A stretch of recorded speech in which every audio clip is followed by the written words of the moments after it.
These chewy homemade sea salted caramels are so rich. I love giving them out as gifts, especially around the holidays, and they're super easy to make. Stir together sugar, corn syrup, and water in a saucepan until it's just combined, and then bring it up to a boil. Add salt, and when it begins to turn like golden brown around the edges, give it a swirl, but don't use a spoon at this point or it could crystallize.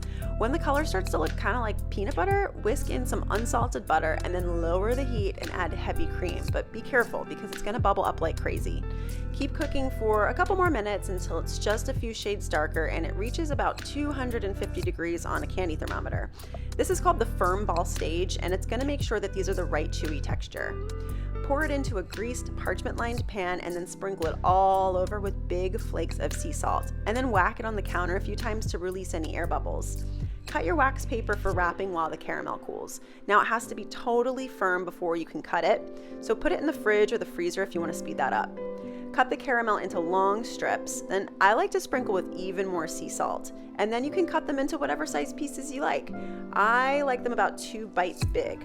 Wrap them up in wax paper and then twist them on the sides, and that's it. They will keep in the fridge for weeks and even longer, like months in the freezer.